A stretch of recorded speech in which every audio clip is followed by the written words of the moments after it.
Hi, I'm Emma from School of Bodywork, and I've been asked a couple of questions. What can massage therapists do right now in these extraordinary times during this outbreak of COVID-19? And also, how can we massage therapists spend our time wisely so that we come back stronger once this epidemic is over? So I want to explore a few things with you. First and foremost, I think the most important thing to do right now is keep in touch with your clients. We can keep in touch with them to offer them support. It also gives us a platform on which to charge for our skills.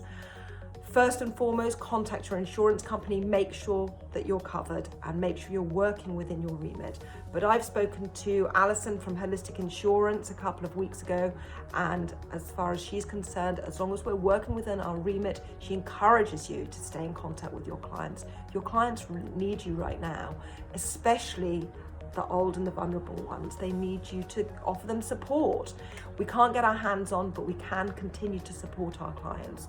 So I really encourage you to get in touch with your clients right now. So how can we support them? There's several ways. We are used to doing consultations. We're used to listening to our clients. Right now, people need to be listened to. I love to explore what I call whole body listening. Obviously, we listen with our ears, but we can listen with our eyes, with our heart, with our soul.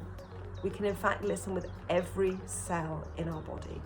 So I encourage you to choose the platform on which to communicate, whether it's phone, FaceTime, Skype, Zoom, or whether you're going to be streaming through your social media channels. But choose a platform that works for you and your client and get in touch with them.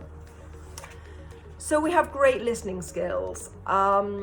The other thing to explore with your client, what is it that resources them? Obviously, we can't get out as much as we used to, but really explore with them, what is it that resources them? What is it that makes them feel better? Is it snuggling up in bed, reading their favorite book? Is it getting, doing some stretching exercises? They can't get out to yoga and Pilates classes, but they can do some stretching by themselves. Is it getting outside? We can still get outside, going for walks. What is it that resources them?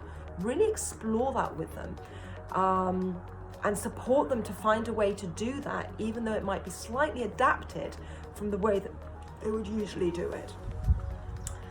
And depending on your modality, obviously everyone trained in Swedish or holistic massage will understand about the nervous system. We understand about the sympathetic and the parasympathetic nervous system.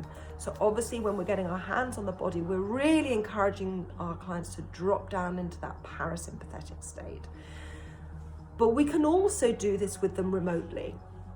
By really simply hacking the vagus nerve, we can encourage them to drop down into that parasympathetic state. So a really simple way to hack the vagus nerve is to really encourage our clients to lengthen their out-breath. So breathing in and lengthening the out-breath will encourage the entire body to slow down, really helping them drop into that parasympathetic state. So you can do breathing exercises with your clients over whichever platform you've decided to communicate with, and you can also teach them to do this by themselves. So I really encourage you to do that. Like I said, always working within your remit. But if you have studied, for example, remedial massage, we know that remedial massage is developed to remedy a problem. So those who've studied remedial or advanced massage will have covered home care advice. And home care advice is so important here. It can really help people reduce pain and increase mobility, so increase their range of movement. So think about what stretching and strengthening exercises are relevant for your client depending on what they're presenting with. And as long as you've done this work with them before, you can continue to do this work with them remotely. So you'll both need a camera on your phones. You will need to be demonstrating your stretching and strengthening exercises, and you will need to be checking in with your client to make sure they're feeling it in the right place, making sure that they are working within their pain threshold, and making sure they're feeling the benefits of what you're teaching. So there's really a way that we can continue to work with our clients remotely and really continue to support them.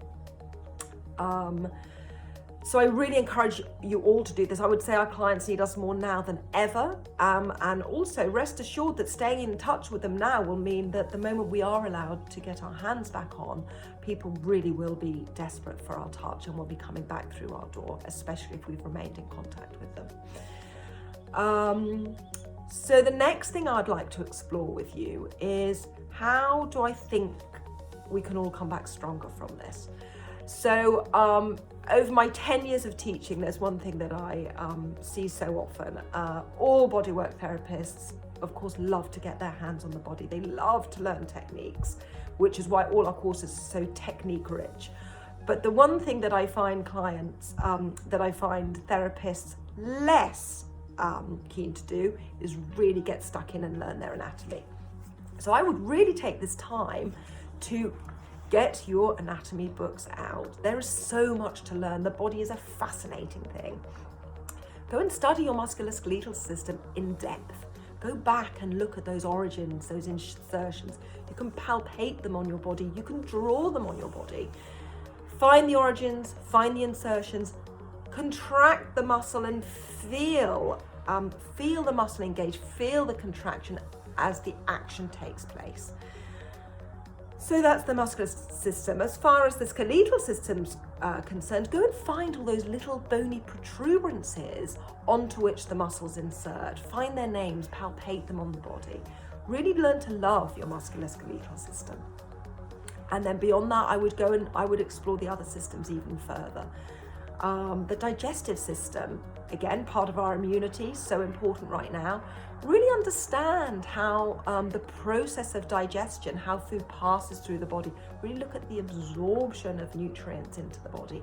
How, as massage therapists, can we support that system? You can also actually teach your clients some self-massage techniques. There's a real place for this right now, whether it's abdominal work or anywhere else in the body. The nervous system, the intricate nervous system. Go and have a look at it. Go and remind yourself about the sympathetic and the parasympathetic nervous system. Look at how we can drop people into the parasympathetic. Look at how the nervous system and the endocrine system work together, the neuroendocrine system. Look at this, the amazing communication that takes place through the body through these systems. I really encourage you to go back to your anatomy books, study. There's so much to learn out there. There's some great online platforms you can look at. Sometimes actually looking at the stuff that's been developed for kids, for GCSE and A-level, can be really, really informative. So I would say study. When we know our anatomy, it makes what's going on under our hands so much more real. And gives us real wisdom through our hands. So I really encourage you to do that. Most importantly though now, apply what you know to yourself, look after self, eat well, rest well, exercise when you can, look after yourself, look after your friends, look after your family, look after your clients and the greater community. And I really look forward to seeing all of you on the other side of this. Take care.